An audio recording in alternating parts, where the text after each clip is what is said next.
Managers کا یہ کام ہوتا ہے balancing effect all the time. Project managers کے لیے تو یہ بہت زیادہ کریٹیکل ہے. بعض اوقات ایسا ہوتا ہے کہ کوئی آپ ایسا ایکشن لے لیتے ہیں جس سے آپ کو ریلیف تو مل جاتا ہے، لیکن یہ کہ پھر لانگ رن میں اور زیادہ نقصان ہو جاتا ہے اور پھر آپ کو اور زیادہ کریکٹیو میجرز لینے پڑتے ہیں. تو یہ بھی آپ دیکھیں کہ آپ جو ہے وہ کوئی آپ کو ایک ریلیف والی چیز تو نہیں کر رہے، کوئی ریلیف والی چیز آگے جا کر کے اور پرابلم کرتے. For base you need system thinking. System thinking میں آپ لوگوں نے انجینئرنگ میں پڑھا ہوگا اور دوسرے سبجیکٹس میں بھی یہ پڑھاتے ہیں کہ ایک تو آپ کا سسٹم ہوتا ہے اور ایک آپ کا یونیورس ہوتا ہے. تو جو چیز جس چیز کے اوپر آپ فوکس کر رہے ہیں وہ آپ کا سسٹم ہے، rest of the things are universe. اور اس سسٹم کے اندر چھوٹے چھوٹے سب سسٹمز ہو سکتے ہیں جو ایک دوسرے سے کنیکٹڈ ہو سکتے ہیں، اور اگر آپ اپنے سسٹم کی آئسولیشن نہ کریں تو پھر وہ اور چیزوں سے بھی کنیکٹڈ ہوتے ہیں. تو جب آپ سسٹمز تھنکنگ کرتے ہیں تو آپ سب سے پہلی بات تو یہ ہے کہ ایریا کو آئسولیٹ کرتے ہیں.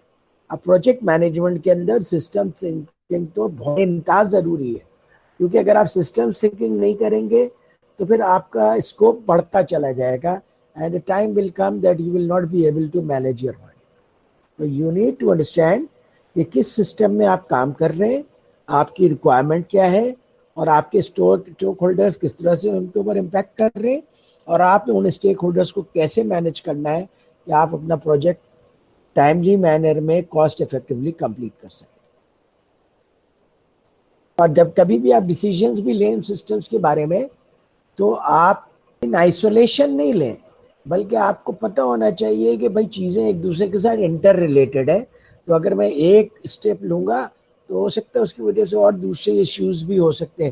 جس کیجئے کہ آپ ڈاؤن سائزنگ کر رہے ہیں ورک فورس کی، ڈاؤن سائزنگ کر دیا آپ نے، اب جو آپ کام کرنے کے لیے ضرورت ہے تو آپ جو ہے لوگوں کو اوور ٹائم دے کے کام کرا رہے ہیں، اس کا مطلب اور پہلے سے زیادہ پیسہ خرچ کر رہے ہیں. اس ڈاؤن سائزنگ کا کیا فائدہ ہوا؟ تو یو نیڈ ٹو انڈرسٹینڈ کہ جو آپ کرنے جا رہے ہیں اس کے دوسرے ایفیکٹس کیا ہو سکتے ہیں اور وہ کام کرنا کتنا فیزیبل ہے. اچھا، اس کے بعد کیا ہے کہ آپ جو ہے وہ اسپائرل وے میں چینج امپلیمنٹ کریں، اس کو ری انفورسنگ سائیکل کہتے ہیں کہ چھوٹے چھوٹے سرکل کی صورت میں چینجز کریں تو آگے جا کر کے ریپل ایفیکٹ کریٹ کرتے ہیں اور زیادہ بڑا چینج خود ہی کریٹ کر دیتے ہیں. اگر آپ نے چینج مینجمنٹ ایک سب یونٹ میں کیا ہے and that is successful, that will encourage other sub units کہ وہ بھی چینج مینجمنٹ کریں.